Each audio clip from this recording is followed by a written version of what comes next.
A ninguno de nosotros nos gusta ver a nuestros hijos pelear, ¿cierto? Cuando son niños, pues las luchitas parecen ser cosas de niños, pero cuando crecen, sus peleas llegan a causar mucha tristeza en los padres.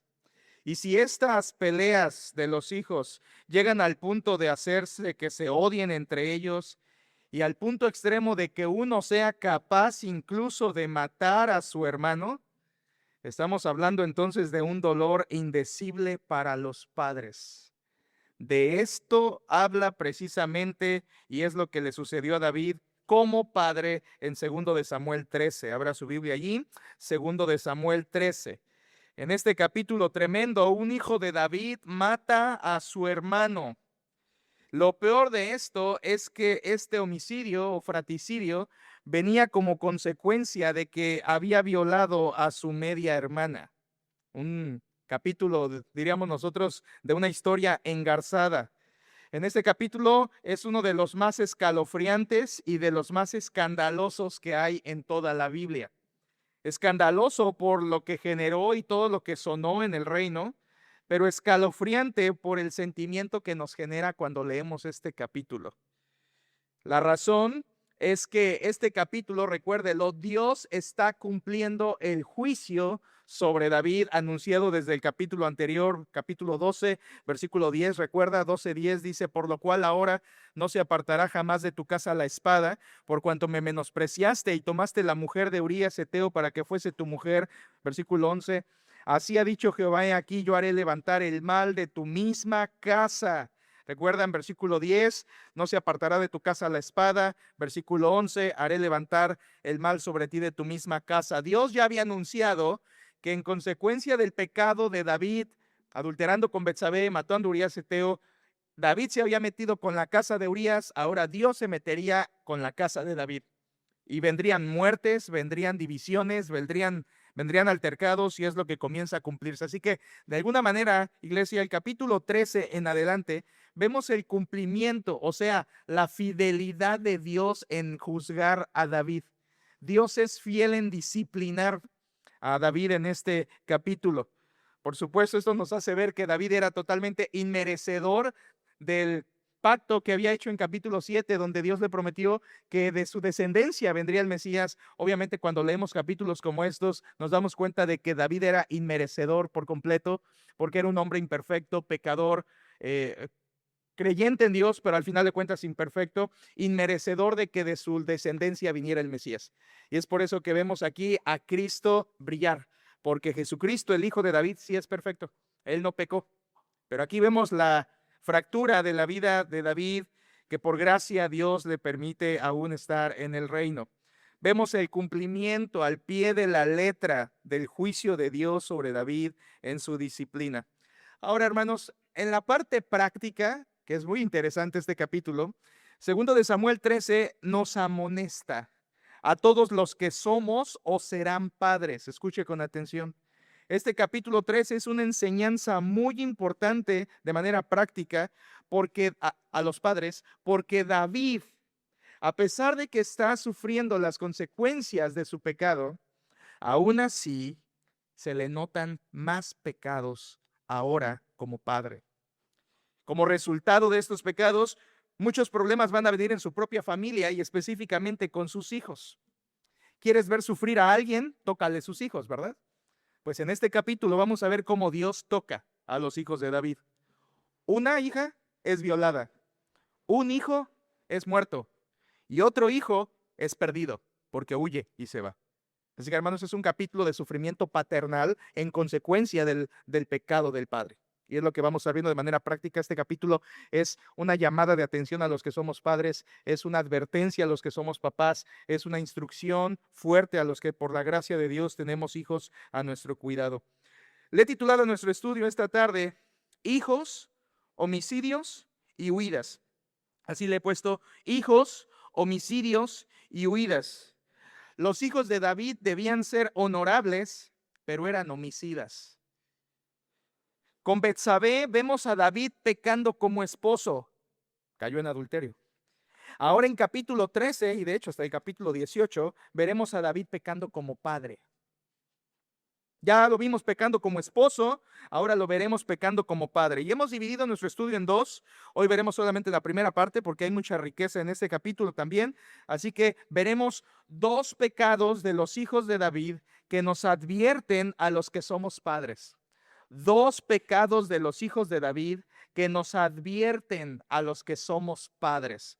En primer lugar, veremos la vileza de Amnón. Vileza es una palabra bíblica, está ahí en el capítulo, por eso la uso. La vileza de Amnón, versículos 1 al 22. Y en segundo lugar, veremos la venganza de Absalón. La venganza de Absalón, versículos 23 al 39. Dos partes vamos a ver. Hoy la primera, si Dios quiere, la próxima veremos el resto.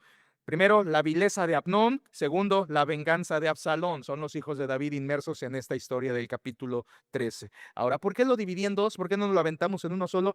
Porque descubrí que cada punto nos enseña mucho acerca de dos pecados.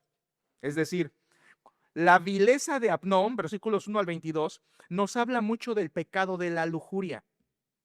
Hay gran enseñanza en estos versículos sobre la lujuria y quiero pasar el tiempo ahí hoy. La segunda parte, el segundo punto, cuando hablamos de la venganza de Absalón, esta parte del capítulo nos enseña mucho acerca del odio que termina en homicidio.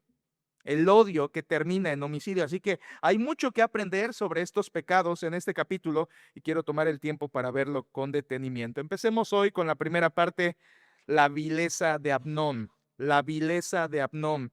Y comenzamos ahí en versículo 1, segundo de Samuel 13:1. Vemos primero el escenario de toda la historia. Versículo 1 nos muestra el escenario. Dice: aconteció después de esto, que esto, pausa allí, que esto, ¿a qué se refiere con esto? Se refiere a lo que sucedió en el capítulo 12. ¿Qué pasó en el capítulo 12? David es confrontado por Natán, después él se arrepiente, Natán le anuncia que su hijo, producto del adulterio con Betsabé, va a morir, efectivamente muere, y Dios, al ver el arrepentimiento de David, lo perdona y le da el consuelo a David, quien consuela a Betsabé, y parte de ese consuelo es que Dios les da otro hijo, Salomón. Después de ese consuelo, Dios hace algo más. Los últimos versículos del capítulo 12, Dios le da una victoria a David contra los amonitas. Después de eso, después de que suceden todas estas cosas, versículo 1, otra vez, aconteció después de esto que teniendo Absalón,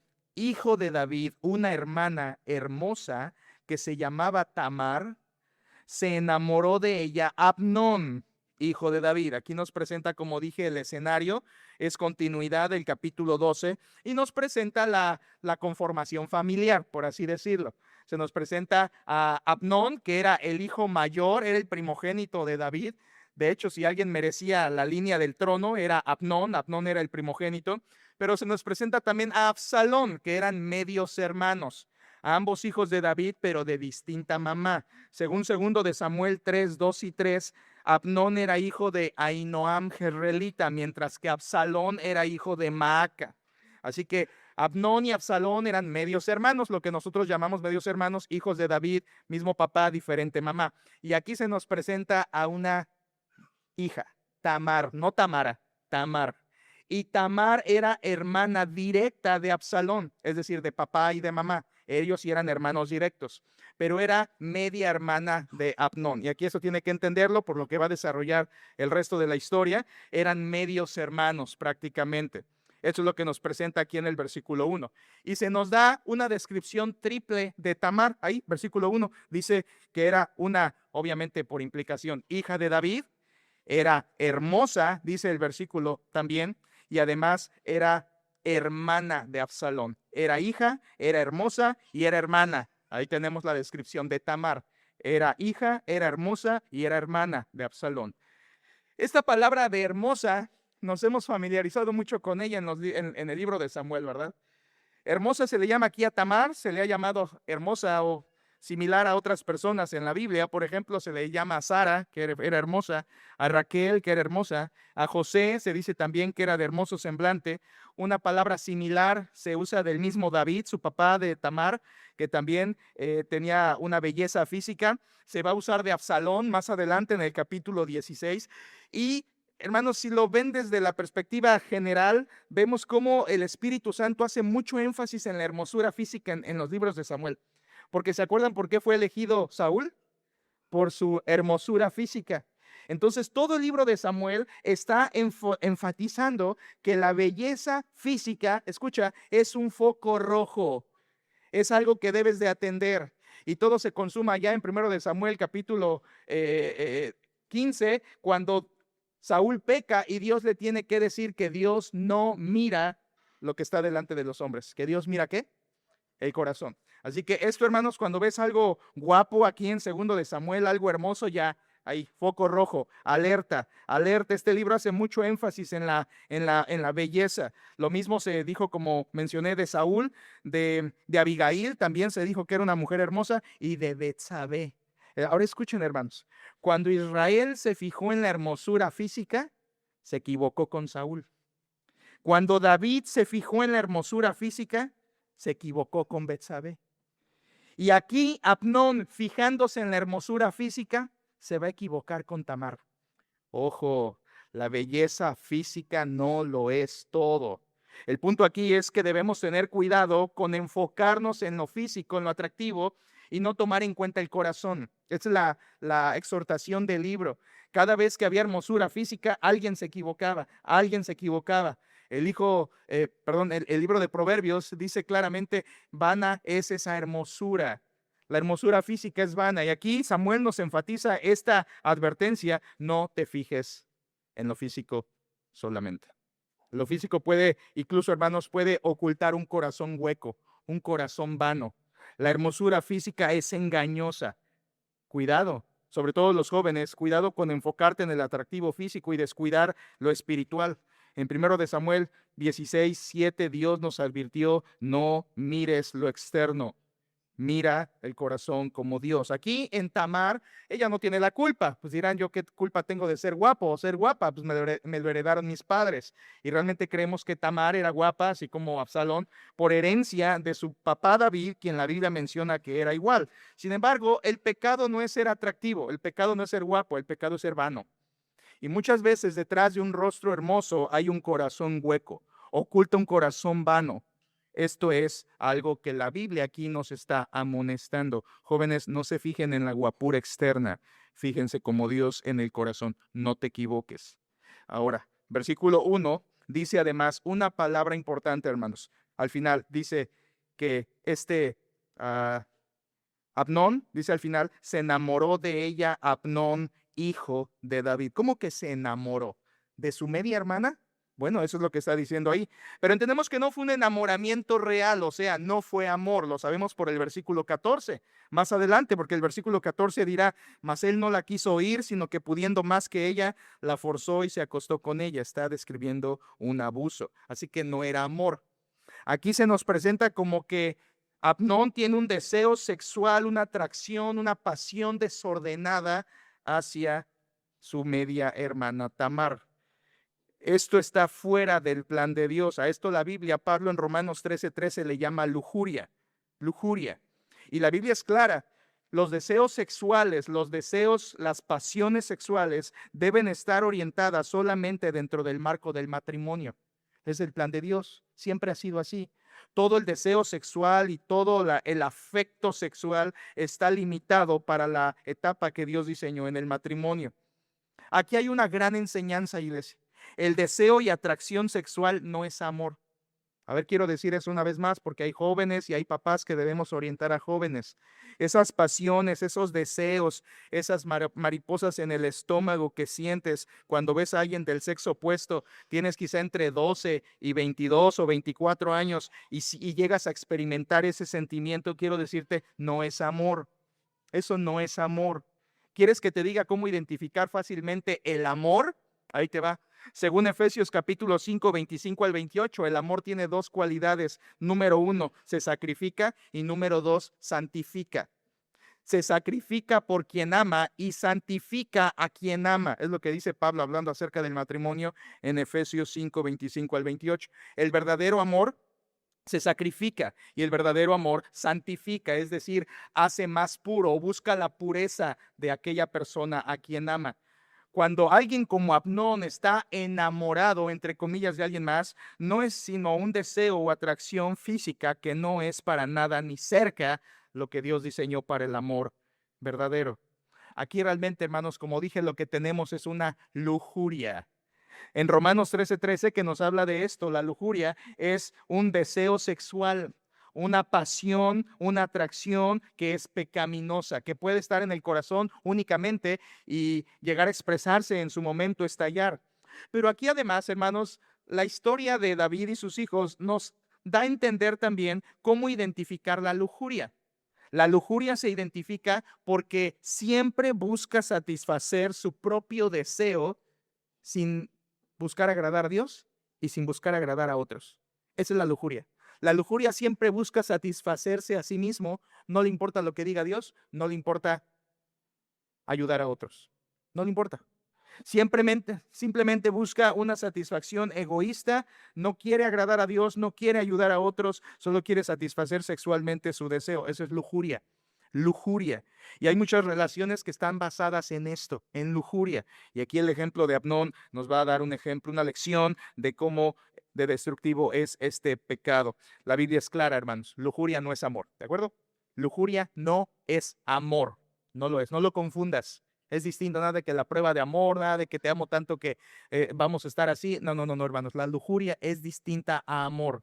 De hecho, la Biblia nos advierte contra el deseo sexual desordenado y debemos someterlo a Dios, como en Hebreos 13:4, honrosos sean todos el matrimonio y el hecho sin mancilla, sin mancha, sin pecado. Pero los fornicarios y adúlteros los juzgará el Señor. Además, el apóstol Pablo en 1 Corintios 6:18 dice, huid de la fornicación. Huye, es un pecado del que debes huir. No es amor, no te engañes. Eso que sientes no es más que un deseo pasional pasajero que deshonra al Señor, que debe estar limitado solamente dentro del matrimonio, como es el diseño del Señor. Ahora, pasamos mucho en este versículo 1 porque es el escenario. Ya vimos de qué se trata. Ahí tenemos a un Amnón lleno de lujuria con su media hermana. Versículo 2, vean lo que sigue, por favor, versículo 2. Y estaba Amnón angustiado hasta enfermarse por Tamar, su hermana. ¿Notan eso, hermanos? O sea, su deseo pasional por su hermana era tan grande, tan obsesivo, que lo estaba enfermando. Y ahorita vamos a ver de qué manera. Versículo 2, y estaba Amnón angustiado hasta enfermarse por Tamar, su hermana, pues por ser ella virgen, le parecía a Amnón que sería difícil hacerle cosa alguna. En otras palabras, Amnón no sabía cómo llegarle a la muchacha, no sabía cómo conseguirla. Y dice que incluso llegó a angustiarse al punto de sentirse enfermo. Hermanos, esta es una gran lección. Cuando tú permites que la lujuria se cultive en tu corazón, te va a llevar simplemente a obsesionarte con ese pecado, a enfermarte no solamente en tu corazón, sino incluso en tus emociones. Esto quiere decir, el versículo quiere decir que Amnón y Tamar obviamente vivían en casas separadas. Eso era normal en ese entonces. No vivían bajo el mismo techo, sino en casas diferentes. Y lo que Amnón está teniendo es un deseo pecaminoso, descontrolado. Miren, hermanos, aquí es como que Amnón tuviera una droga y esa droga es su lujuria. Y cuando no tiene esa droga se siente mal, se siente enfermo, es como un drogadicto, pero aquí no de estupefacientes, sino de sexo desenfrenado. Y se vuelve una droga. Así estaba Amnón. Quería con Tamar, pero no sabía cómo lograrlo y se enfermaba por dentro, se iba consumiendo de la obsesión. Así como un drogadicto cuando no tiene la droga se consume y se siente mal, así le estaba pasando también a Absalón. Esto es algo fuerte. Esto no es coincidencia de que a algunas personas que se hallan en pecado sexual les sea tan difícil salir de eso. El pecado sexual es de los más esclavizantes, es de los que te hunden más, es de los que tienen las cadenas más fuertes. No es casualidad por eso que haya personas, incluso creyentes de 50, 60, 70 años, que toda su vida han batallado y luchado contra el mismo pecado sexual, porque así es este pecado, es como una droga. Te seduce, te hace sentir bien, buscas más, buscas mal, si no la tienes te sientes mal, y es lo que le está pasando aquí a Absalón. Él se sentía mal al punto de enfermarse, no sabía cómo hacerle. Versículo 3, se le presenta un primito, un primito, versículo 3. Y Abnón tenía un amigo que se llamaba Jonadab, hijo de Simea, hermano de David, eran primos. Aquí tenemos a Abnón y a Jonadab, su primo, es realmente su primo, hijo de Simea, hermano de David, dice el versículo, y Jonadab era hombre muy astuto, eso significa inteligente para pecar. Inteligente para pecar, para hacer lo malo, malicioso, diríamos nosotros.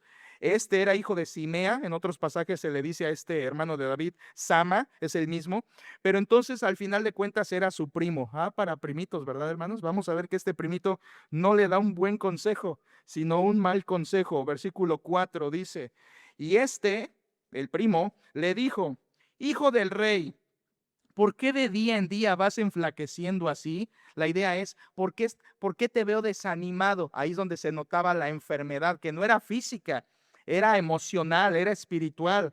La idea ahí de enflaqueciendo no es realmente que se iba quedando flaco, sino desanimado, desalentado, triste. Su primo le dice, hijo de rey, dime qué te pasa. Te ves bien mal, te ves bien deprimido, te ves bien cabizbajo. Versículo 4. Y este le dijo, hijo de rey, ¿por qué de día en día vas enflaqueciendo así? ¿No me lo descubrirás a mí o no me dirás tu secreto?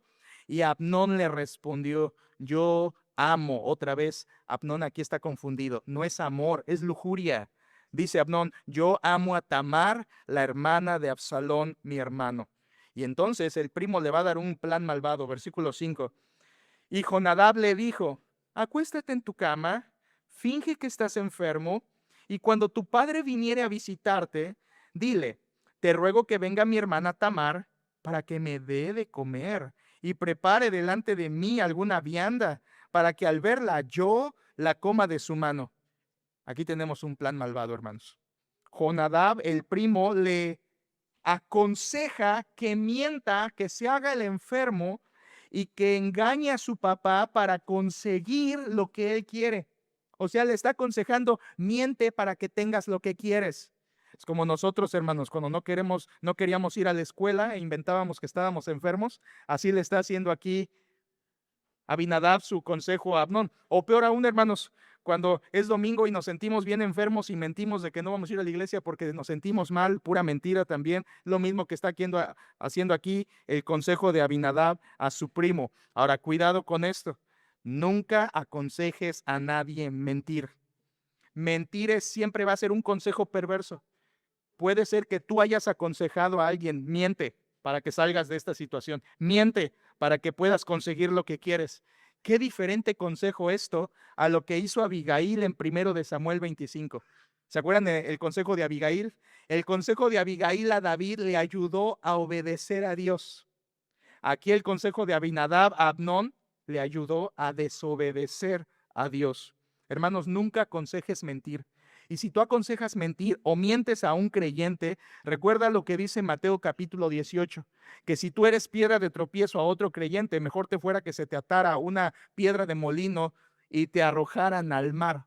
A Cristo le importa mucho que no seas piedra de tropiezo a otros, como en este caso, aconsejando mentir. Nunca hagas eso. Aquí lo hizo Abinadab. Recuerden, la Biblia le llama que era malvado, inteligente para pecar. Mentir nunca es correcto, bajo ninguna circunstancia, ni para conseguir algo que tú creas que es bueno. Nunca es bueno mentir, hermanos, jamás. Y aquí Abinadab dio un consejo malvado.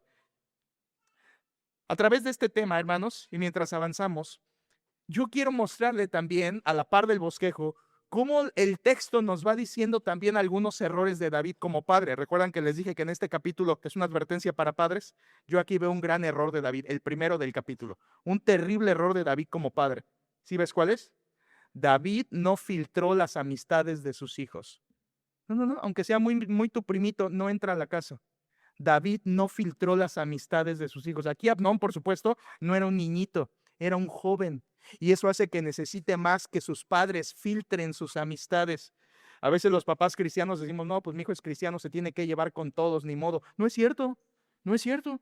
Tienes que filtrar las amistades y el compañerismo que tu hijo tiene con otras personas. ¿Sabes qué es ser un buen padre? Un buen padre es prohibirle a tus hijos que se junten con malas influencias, que le van a hacer pervertirse, como aquí su primo de Abnón. David aquí está fallando porque no está filtrándole las amistades a sus hijos. Y Proverbios habla mucho de eso. Un buen padre filtra las amistades de sus hijos. Aquí tenemos la primera fisura de la paternidad de David. Aquí hay una falla en la paternidad de David porque ni se preocupó por ver con quién conviven sus hijos. Hermanos, esta es una gran enseñanza para nosotros. ¿Sabes con quién conviven tus hijos? ¿Sabes con qué clase de personas comen en la escuela? ¿Sabes de qué hablan? ¿Sabes de qué tratan sus pláticas de tus hijos jóvenes cuando salen? ¿Sabes qué hacen tus hijos cuando están entre su grupo de amigos? ¿Sabes de qué se tratan sus salidas? ¿Sabes a dónde van? ¿Sabes qué hacen? Si tú no tienes conocimiento de eso, estás cometiendo el mismo error que David y lo vas a pagar igual de caro que él. El error de David fue que no filtró las amistades de sus hijos y va a pagarlo caro. Primer error. Versículo 6. Avanzamos, dice el texto. Aquí tenemos que el plan que le dio el primito lo llevó a cabo Abnón. Versículo 6. Se acostó pues Abnón, vean los detalles. Se acostó pues Abnón y fingió que estaba enfermo. Y vino el rey a visitarle, David.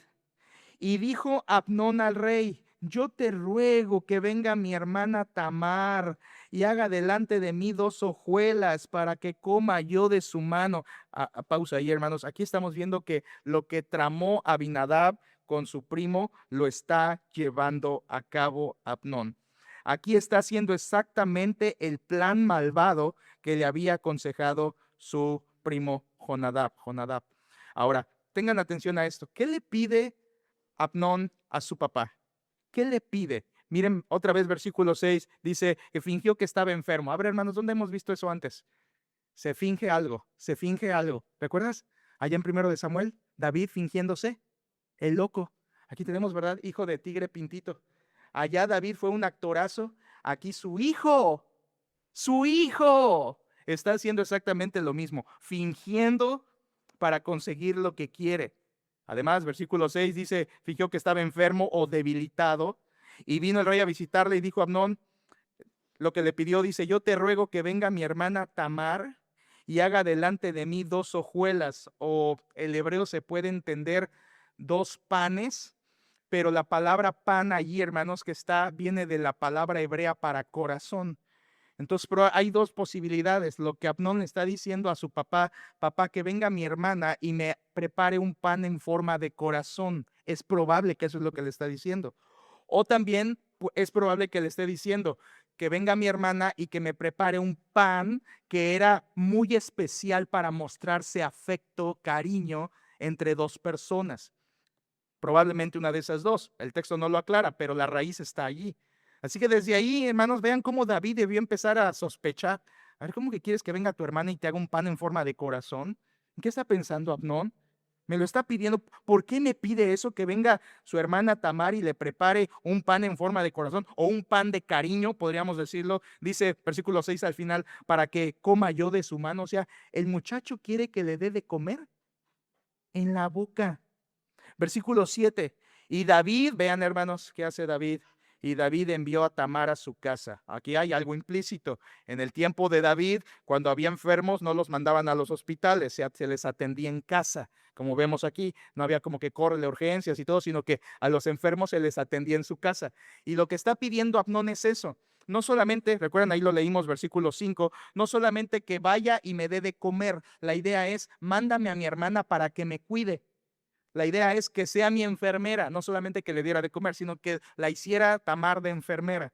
Es lo que Abnón le está pidiendo, y tristemente, versículo 7, David accede. Y David, versículo 7, envió a Tamar a su casa diciendo: ve ahora a casa de Abnón tu hermano y hazle de comer, o atiéndelo.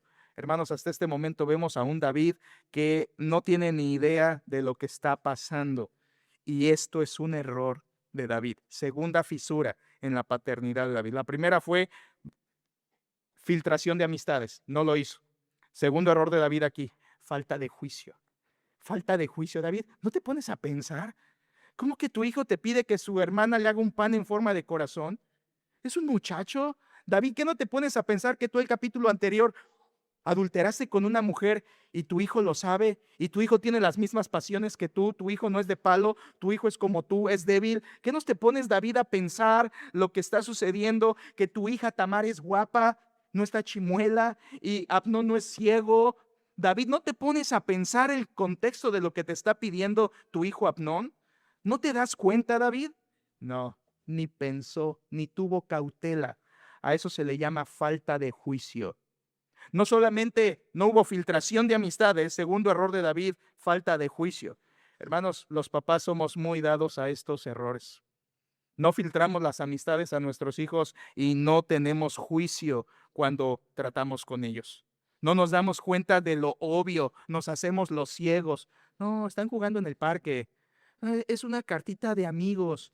El día del amor y la amistad le va a llevar una florecita a la muchacha de tercero B, pero no es nada malo. Son cosas de amistades, son cosas de niñitos de 15 años, de tercero de secundaria. No pasa nada. Los padres somos más ingenuos que nuestros hijos.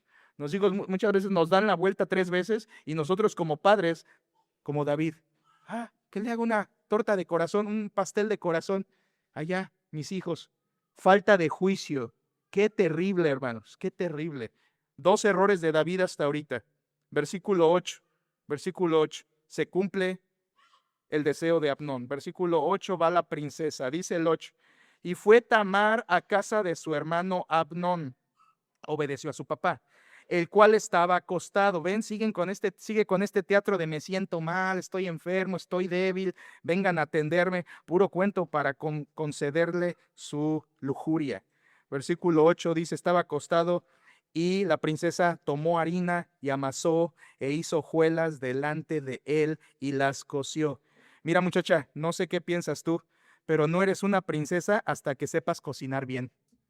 Porque es lo que está ahí. La princesa era princesa, hija del rey David y sabía cocinar. No creas que porque, uy, es princesa, la tienen ahí, ¿verdad? No le da ni el aire ni el sol, la llevan siempre cargando. Aquí está, Tamar la princesa cocinaba. Nunca serás una verdadera princesa hasta que cocines bien, porque esa es parte de una forma en que amas a tu familia. Cuando cocinas para ellos, los amas. Y por cierto, esposa, si tú no cocinas para tu familia, es una debilidad en tu maternidad y en tu matrimonio, porque es lo que la Biblia manda, que las esposas cuiden a sus hijos y a sus maridos. Y parte de eso es darles de comer, un privilegio tremendo que tienen las esposas y madres. Aquí tenemos a Tamar, sabía cocinar, aunque era princesa, y eso es algo bueno. Muchacho, busca una muchacha como Tamar, aunque no esté hermosa, pero que sepa cocinar. Te va a ayudar mucho en tu vida. Versículo 9 dice, tomó luego la sartén y la sacó delante de él. Recuerden, el versículo 8 dice que le cocinó y el texto dice que cocinó delante de él. O sea, Amnón la está viendo cocinar. El deseo de Amnón se está cultivando, está creciendo, la lujuria está avanzando y está esperando el momento. Versículo 9, tomó luego la sartén, la sacó delante de él, mas él no quiso comer. Eso quiere decir que Amnón se hizo como que se sentía tan mal que no podía ni estar en el comedor. Me siento tan mal que no vean lo que hace. Versículo 8, y dijo Amnón, echad fuera de aquí a todos, y todos salieron de allí. La idea es que me siento tan mal que no quiero ver a nadie, me siento tan enfermo. Y versículo 10 dice, entonces Amnón dijo a Tamar, trae la comida a la alcoba. Y sí, qué casualidad, ¿verdad? Lo que él aparentó es, me siento tan mal que no puedo comer ahí, mejor tráemelo acá, acostado me das, porque me siento re mal, me siento bien débil. Y dice, versículo 10, entonces Amnón dijo a Tamar, trae la comida a la alcoba para que yo coma de tu mano. Otra vez quería que le dieran de comer en la boca. Y tomando Tamar las hojuelas, ese pan de corazón que había preparado, las llevó a su hermano Amnón a la alcoba. Aquí está, hermanos, ya. En 2, 3 pasos, vean qué triste. En 2, 3 pasos, la fantasía de Amnón se hizo realidad. ¿Y quién le ayudó? Su papá a cumplir su fantasía perversa. Fingió debilidad y ahora tiene lo que quiere. Versículo 11, él se quita la máscara. Versículo 11 dice, y cuando ella se las puso delante para que comiese, o sea, le iba a empezar a dar de comer en la boca, asió de ella y le dijo, ven, hermana mía, acuéstate conmigo. Aquí esta acción es una acción sin vergüenza, es una osadía pecaminosa. Aquí se le fue la debilidad a Amnón, ¿verdad? Dice que la asió y esa palabra quiere decir fuerza. O sea, todo lo que había estado haciendo era puro fingimiento de que estoy débil. Aquí la asió con fuerza y vamos a ver más adelante que usó de fuerza a Amnón. Esto es una acción pecaminosa y cuando dice ahí el versículo 11, dice, ven hermana mía, acuéstate conmigo, no quiere decir vamos a dormir juntos y a contarnos cuentos para dormirnos. Lo que eso es, usted entiende, es un eufemismo para tener intimidad. Misma frase se usa de la esposa de Potifar que se la dijo a José, ¿se acuerda en Génesis 39? Aquí Amnón asió de Tamar con fuerza. Aquí se acabó ya su actuación. Aquí él ya se quita la máscara de su verdadera lujuria, lo que él quiere y todo su plan que había tramado, aquí se está consumando. Versículo 12. Vean la respuesta sabia de Tamar, versículo 12.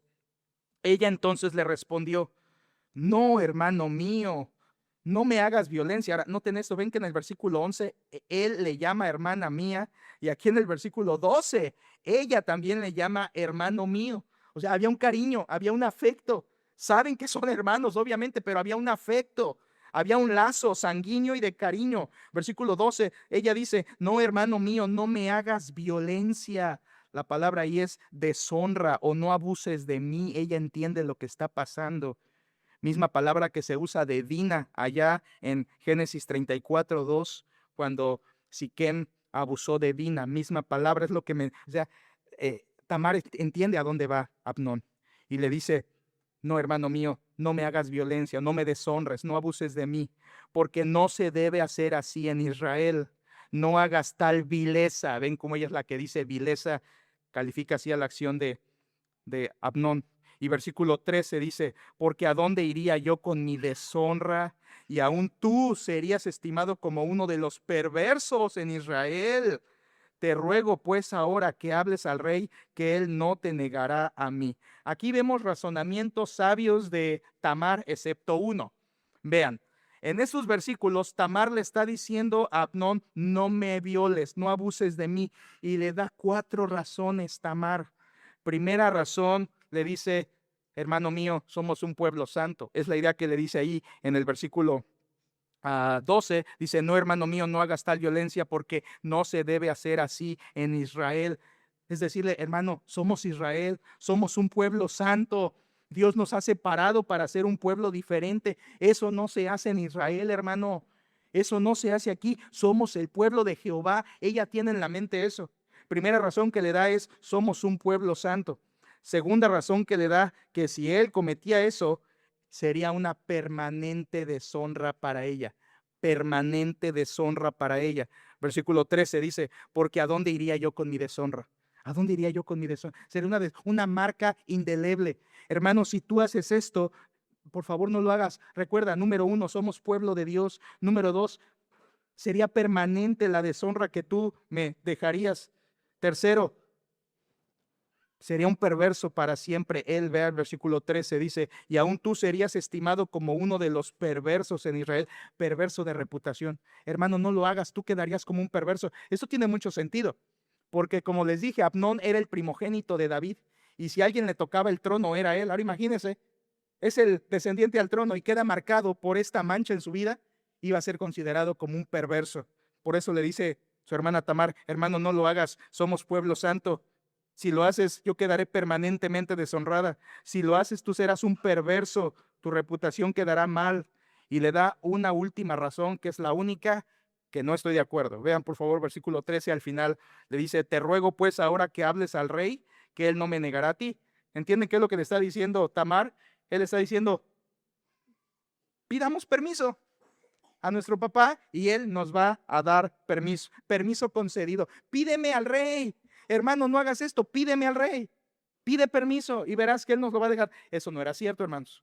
Porque Levítico 18, Levítico 20 y Deuteronomio 27 impedía esto. Impedía este tipo de relaciones entre familias porque era incesto. Era incesto. Y habían sido prohibidas por Dios. Ahora, David sabía eso. David no iba a permitir eso. Pero aquí supongo que Tamar lo dice por miedo. Por miedo. Trata de darle argumentos a su hermano para que no continúe. 3 de esos son ciertos, muy sabios, por cierto, y la última no, pero creo que lo dijo por miedo. Pide permiso y nuestro Padre no lo va a negar. Versículo 14 dice además, Vemos cómo persiste en su pecado. 14. Mas él, vean eso, no la quiso oír, o sea, no le hizo caso, sino que pudiendo más que ella, la forzó y se acostó con ella.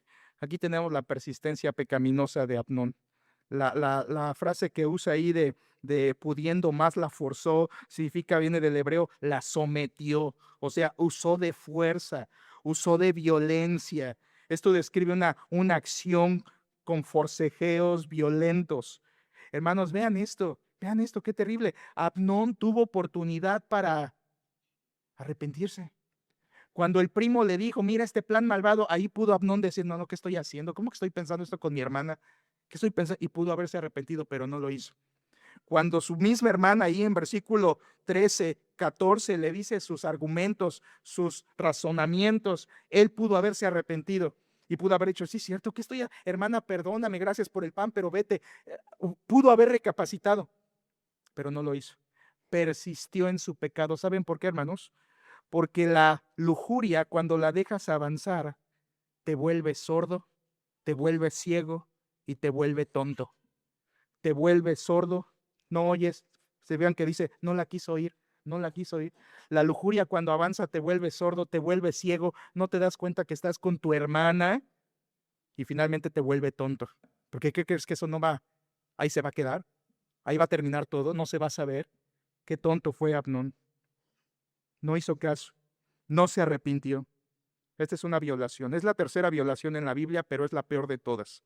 La primera violación es Siquem, cuando viola a Dina en Génesis 34.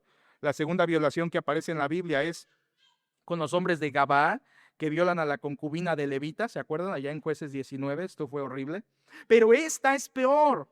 Esta de Amnón con su hermana Tamar es peor violación que la de Dina y que la de la concubina de Levita, porque aquí estamos hablando del hijo del rey. Y estamos hablando que ese rey es David, el que le ha prometido Dios que de su descendencia vendrá el Mesías. Y es peor porque aquí la afectada es su hermana.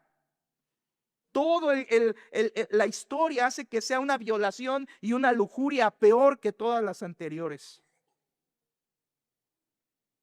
Esta es una mancha permanente en la vida de Amnón y de Tamar. En esos minutos se destruyeron dos vidas, la vida de Tamar y la vida de Amnón. La vida de Tamar quedó deshonrada, la vida de Amnón quedó sentenciada. Sentenciada. Eso nos recuerda Eclesiastés 10:1, una pequeña mosca echa a perder. ¿Se acuerdan? Una pequeña mosca echa a perder el perfume. Aquí es lo que hizo Amnón. Amnón no pensó en eso. Hermanos, hacer un espacio, por favor. ¿Cuántas vidas son destruidas por el pecado de la lujuria? ¿Cuántas vidas se destruyen? ¿Cuántas familias se destruyen? ¿Cuántos jóvenes se destruyen por la lujuria? Es por eso que estoy aquí con este texto para decirnos una vez más a usted y a mí, matemos el pecado de la lujuria. Tomemos las medidas drásticas. Si tu ojo, tu pie o tu mano te es ocasión de caer, córtalo, abstente de lo que lo alimenta, vestíos del Señor Jesucristo y no proveáis para los deseos de la carne. Romanos 13:14. Si eres tentado y sientes que la tentación te supera, acuérdate de Hebreos 2:18, Cristo puede socorrerte cuando eres tentado y toda tentación viene también la salida. Primera los Corintios 10. Hermanos, hagamos caso de estas advertencias. No importa si eres joven, adulto, la lujuria es un pecado que destruye vidas y solo se necesitan de unos minutos para eso. Aquí Amnón llega a la cima de la lujuria. ¿Se fijan cómo comenzó? Dándose permisos, cultivando la lujuria en su mente, oyendo consejos mentirosos, siguiendo planes perversos y aquí ya el extremo, usando de violencia, usando de violencia. No cabe duda que si tú cedes a la lujuria, otra vez te vuelves sordo, te vuelves ciego y te vuelves tonto. Por supuesto que Amnón fue responsable de su pecado. ¿Y saben qué? Amnón supo que su papá había caído en adulterio. Lo supo porque todo el reino lo supo. Y ni así aprendió. Tú dices, no, mi hijo ya vio en mí todo lo que yo hice. Él no lo va a hacer. Lo va a hacer y peor, si tú no lo vigilas. Aquí Amnón fue responsable porque acababa de ver a su papá caer y aún así él cayó. Sin embargo, aunque él fue responsable de su pecado, recordemos que David está sufriendo también las consecuencias de su adulterio y de su homicidio. Aquí, hermanos, vemos a David también como responsable. Una hija violada y un hijo perverso. El descuido de David fue fatal. Esto es una pausa, hermanos. Es terrible esto. Ojalá que usted lo esté entendiendo. Los descuidos de los padres tienen consecuencias terribles. Aquí tenemos a David descuidando a sus hijos. No filtró sus amistades, faltó juicio en su corazón, los dejó hacer lo que querían, no estuvo vigilante, los descuidó. Y aquí vemos cómo esos descuidos de David como padre trajeron al menos estas dos consecuencias: un hijo perverso y una hija violada. Descuida a tus hijos, descuida a tus hijos y no esperes nada bueno. Esa es una gran, gran amonestación para nosotros. Y para ti, joven que estás aquí, soltero, por favor, no te rodees de Jonadabs. No te rodees de ese tipo de personas que te aconsejan: mira, hazle así, quieres con esa persona, mira, mándale cartita, hazle así, ocúltalo de tus padres, ocúltalo del pastor, en la iglesia no parezca nada de eso, hazlo de esta manera, todo por mensaje, ¿verdad? Ocúltate ahí cibernético, un noviazgo cibernético, nadie se va a enterar. Apártate de los malos consejos que te dan los Jonadabs, y mejor, como dice Pablo a Timoteo en 2 Timoteo 2:22, huye de las pasiones juveniles y sigue la fe, la justicia, el amor y la paz con los que de corazón limpio invocan al Señor. Esa es una gran amonestación. Aquí David va a sufrir las consecuencias de un hijo perverso y una hija violada.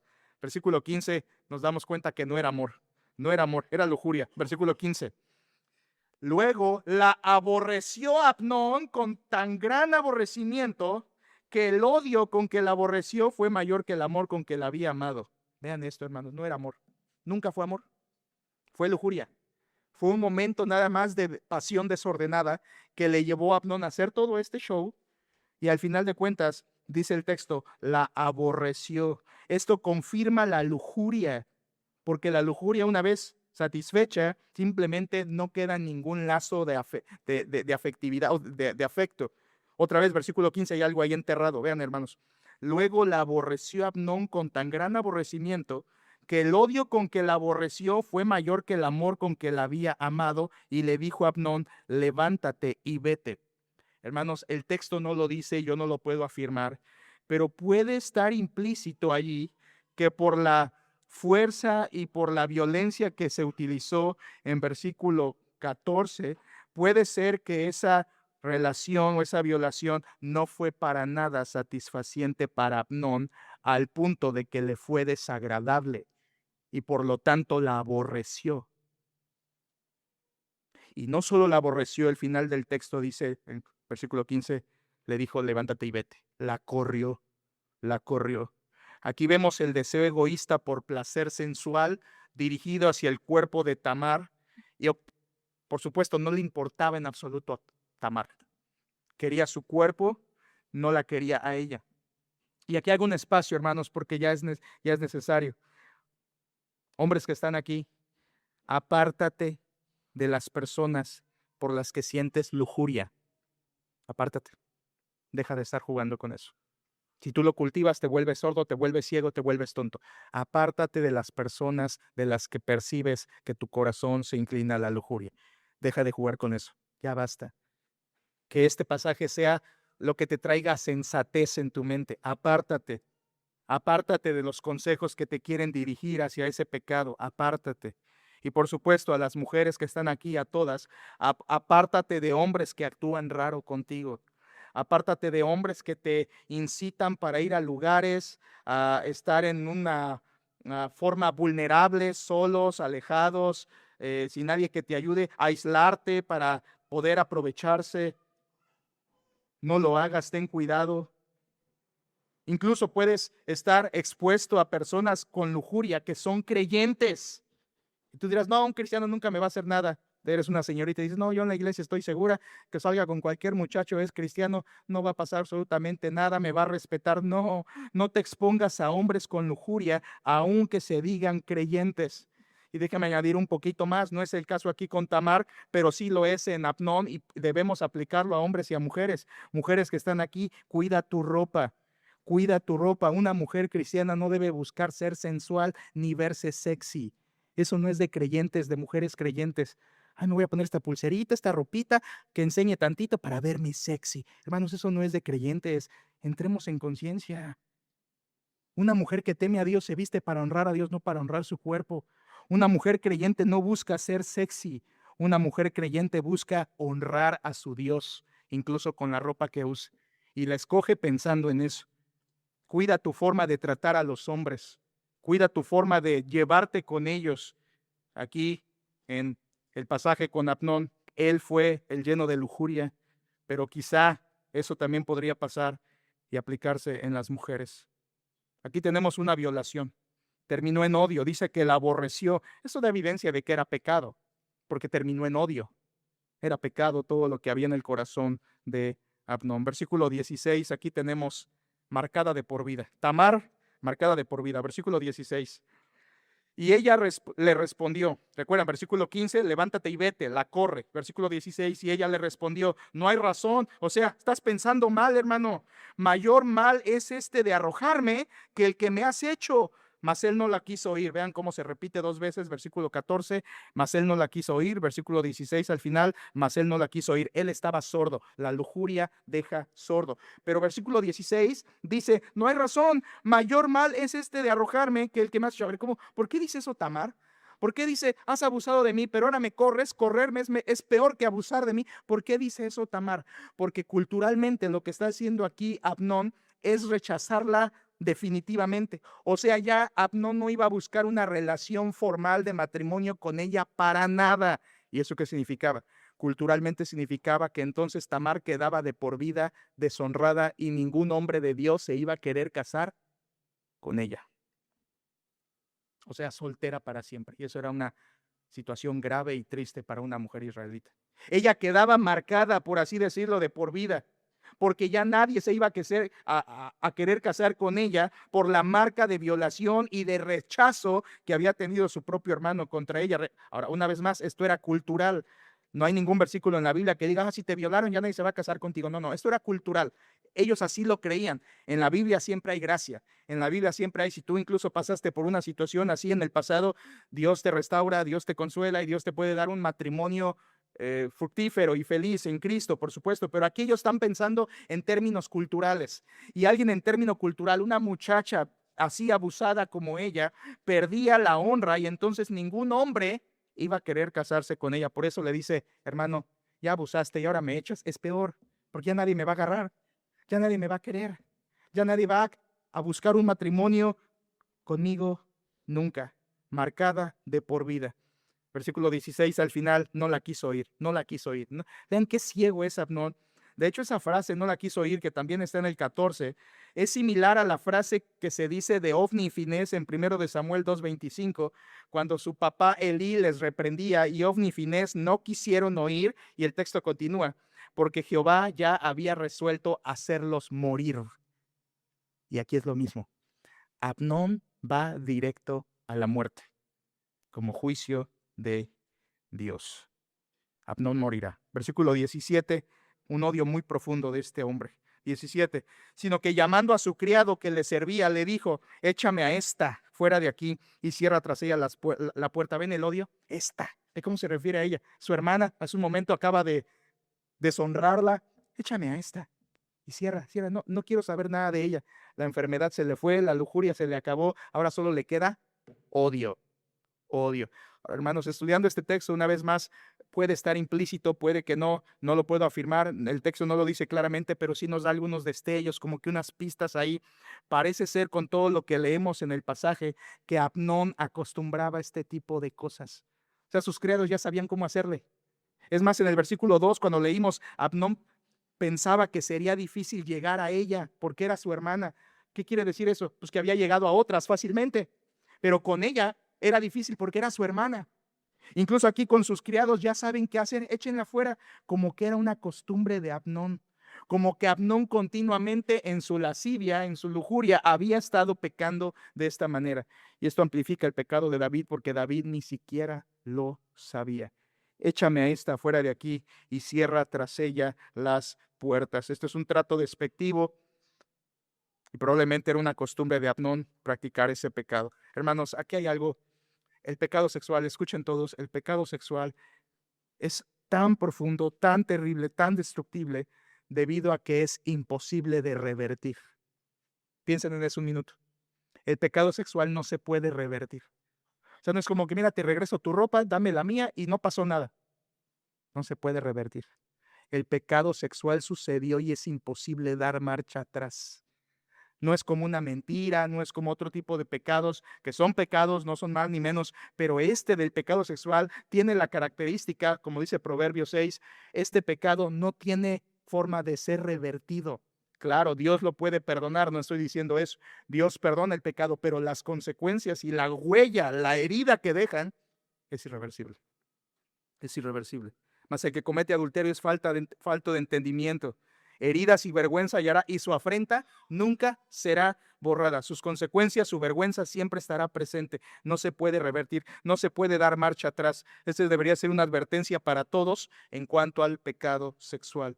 Versículo 18, vean cómo el honor se convirtió en horror. Versículo 18.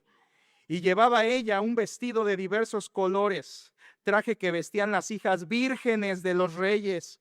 Su criado pues la echó fuera y cerró la puerta tras ella. Aquí vemos que ella iba vestida en honor, con una ropa especial, dice ahí, un vestido de diversos colores, clásico en las hijas vírgenes de los reyes. Pero ahí vemos que ese honor se convirtió en horror. Su ropa, que era de distinción y pureza, ahora se convertía en su vergüenza. Ahora Tamar es una vida marcada porque se deshonró.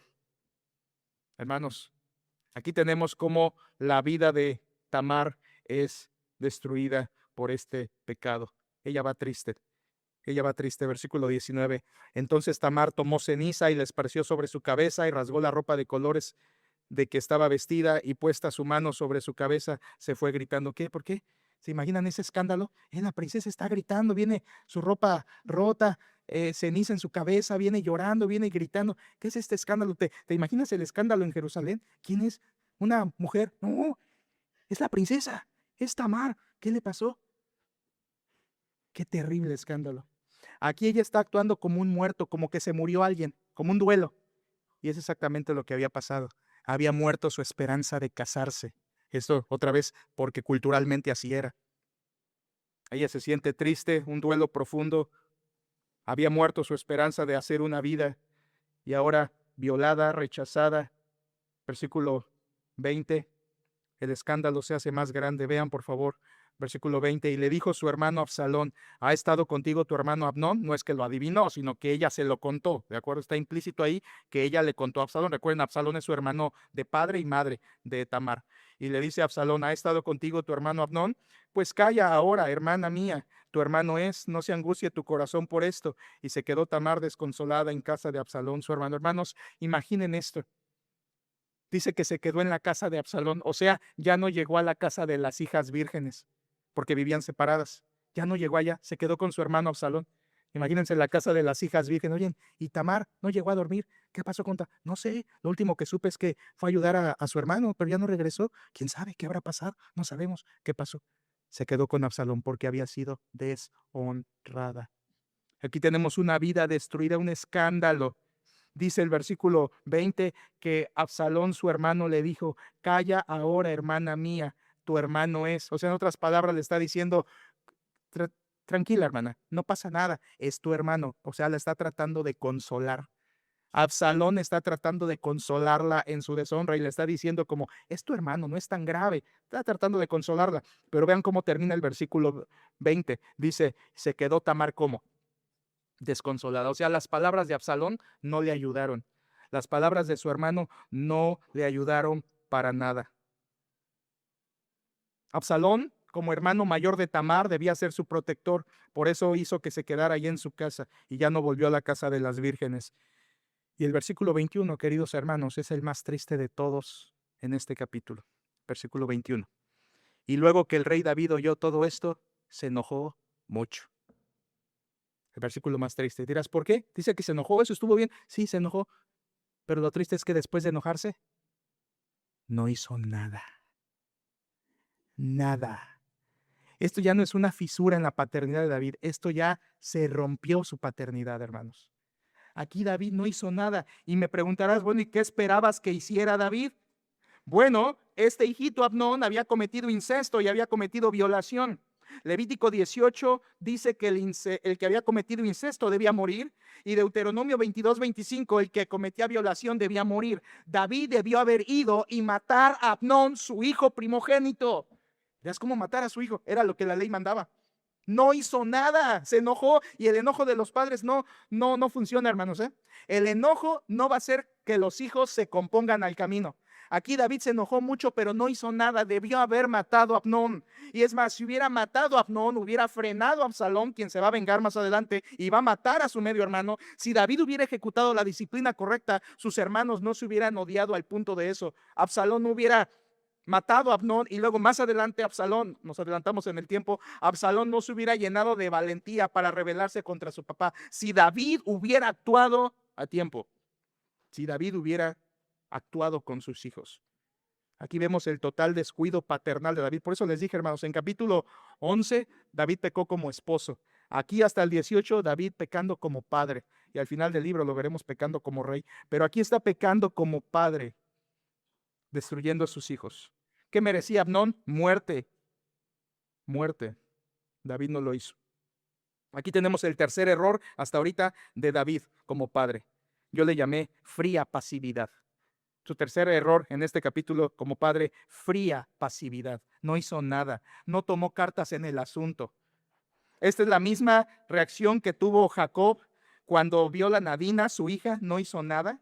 Allá en Génesis 34, no hizo nada, fría pasividad. Y este es el tercer error paternal de David en este capítulo hasta ahorita. Filtración de amistades, no lo hizo. Falta de juicio y ahora fría pasividad. Errores en la paternidad de David. No actuó con sus hijos a tiempo, no hizo nada. Hermanos, yo puedo pasar más tiempo en eso, no puedo, pero tú, si eres padre y eres como David, ves a tus hijos fallar, te enojas mucho, los regañas mucho, pero no haces nada en el asunto, estás cometiendo el mismo pecado paternal y vas a pagar las mismas consecuencias que David. Algunos dirán, no, pero yo les digo, ellos ya saben. Acuérdate que es lo mismo que hacía Eli, les decía, pero no actuaba. Decirles no cuenta, los regaños no es todo, hermanos. Aquí David debió haber matado a su hijo, y tú dirás, yo mato al mío. No, hermano, no lo maten. Pero sí hay disciplinas físicas, hay disciplinas de otras formas en que podemos aplicar a nuestros hijos para que ellos conozcan y se arrepientan de su pecado. Aquí vemos la debilidad paternal de David, fría pasividad, no hizo nada. Ahora algunos pensarán, pero pastor, pues ponte en los zapatos de David, acaba de pecar con Betsabé y con su hijo. Ahora dirán algunos, se siente sin la autoridad moral para decir algo contra Amnón porque él mismo como padre había pecado en adulterio. Y hermanos, ¿sabían que eso no es justificación? Algunos padres, yo en mi historia lo he oído, se sienten incapaces de disciplinar a sus hijos porque dicen, es que yo hice igual o peor. ¿Con qué cara voy a castigar a mi hijo? Y es lo que aquí David pudo haber pensado. ¿Cómo voy a castigar a Amnón si a mí Dios me perdonó y acabo de cometer adulterio y mi hijo lo sabe? Pero ¿saben qué, hermanos? Escúchenlo, eso está mal. Eso está mal porque un pecado pasado no te elimina que apliques disciplina presente a tus hijos. No te sientas como que no, es que ya no tengo autoridad moral. Eres autoridad de parte de Dios. Dios te ha perdonado tu pecado. Ahora tú debes aplicar disciplina con tus hijos. Pero me van a decir que yo también, sí, yo lo hice, Dios me ha perdonado, pero a ti te voy a disciplinar. La autoridad paternal nos la da Dios, y aunque hayamos cometido pecados como padres en el pasado, Dios nos los ha perdonado y podemos aplicar disciplina ahora con nuestros hijos. Pecados perdonados del pasado no nos quitan la autoridad moral con nuestros hijos. No. Y finalmente, versículo 22, todo termina en odio. 22, mas Absalón no habló con Amnón ni malo ni bueno, aunque Absalón aborrecía a Amnón porque había forzado a Tamar, su hermana. Lo que este texto está diciendo es, se dejaron de hablar. Amnón y Absalón se dejaron de hablar. A partir de ahí se odiaron, y esta es otra consecuencia del pecado de su padre. Hizo que sus hijos se odiaran. Se odiaran. Y aquí llevamos entonces, hermanos, para ir cerrando, 3 errores de David y 3 consecuencias por esos errores. 3 errores de David. Filtración de amistades, no lo hizo. Falta de juicio, no se dio cuenta. y fría pasividad no hizo nada. Esos errores de David, como he dicho, le van a cobrar factura. Y le vinieron consecuencias de eso. Hijo perverso, hija violada, odio entre hermanos. Odio entre hermanos. Va a pasar más adelante lo que nosotros conocemos como un crimen de pasión, ¿no? ¿Han oído esas cosas? Que hay adulterio y entonces el esposo ofendido va y mata a aquel con quien adulteró su esposa, crímenes de pasión. Cosas que incluso eso se vuelven mucho más feas cuando se trata de homosexuales y existen, están documentados esos crímenes de pasión. Algo así va a pasar aquí. ¿Por qué? Porque cuando hay un pecado sexual, los familiares de la parte afectada odian al que ofendió. Y eso lo dice también Proverbios 6. Su afrenta no será borrada. No van a aceptar ningún rescate los ofendidos. Cuando hay pecado sexual, los familiares de la parte afectada van a odiar al que cometió ese acto. Aquí es lo que está pasando. Se odian. Lo mismo que pasó otra vez en Génesis 34 cuando violan a Dina. Su papá no hizo nada, pero sus hermanos, ¿qué? Odiaron, engañaron a los de Siquem y luego los masacraron. Lo mismo, misma historia. Hermanos, tengamos cuidado como padres, no nos vayan a pasar esos 3 errores: filtración de amistades, ¿dónde estás filtrando a tus hijos su amistad? Falta de juicio, date cuenta de lo que hacen, no seas ciego. Y por favor, no seas de fría pasividad con tus hijos. Actúa a tiempo, no vaya a ser que se te vuelva un hijo perverso, una hija violada, o tus hijos se odien al punto incluso de matarse. Y por otro lado, frena la lujuria. Frena la lujuria. Si tú estás en algún estado de esto como Abnón, frena la lujuria. Si eres incrédulo, no puedes hacerlo más que con la ayuda de Cristo en tu vida. Y si tú eres creyente, frena la lujuria porque Dios te puede disciplinar. Que Dios nos ayude con esto y aprendamos. Veremos la segunda parte, la venganza de Absalón, la siguiente, si Dios quiere. Oremos. Padre, gracias por tu palabra, que es una advertencia demasiado fuerte para nosotros, Señor. Ayúdanos a tomarla, a recibirla, a entenderla. Ayúdanos a poder tomar consejos, Señor, de esta escritura y ayúdanos a evitar los errores de David, los pecados de David y también líbranos de la lujuria, Señor, que funciona de una forma tan velada, tan perversa, tan oculta. Pero al final de cuentas, Señor, trae consecuencias caros, trae dificultades horribles, Señor, trae una marca, Señor, indeleble. Ayúdanos como varones, como mujeres también, aquellas que también reconocen, Señor, que necesitan de tu ayuda. Y oramos porque también nos ayudes como padres a cumplir nuestra labor. Señor, gracias por capítulos como estos, tan provechosos a nuestra vida espiritual. Y sobre todo, Señor, queremos quedarnos con nuestra gran necesidad de Cristo Jesús, sea para salvación o sea para santificación. Necesitamos a Cristo, Señor. Que Cristo llene nuestro ser, que Cristo nos libre de tentación, que Cristo nos fortalezca para enfrentar las luchas, que Cristo nos recuerde su palabra, Señor, para vencer, y que Cristo, Señor, esté en nosotros para defendernos de toda esta lujuria y de todos estos pecados que están siempre en el mundo. Señor, guarda nuestra vida. Te entregamos esto en el nombre de tu Hijo Cristo. Amén.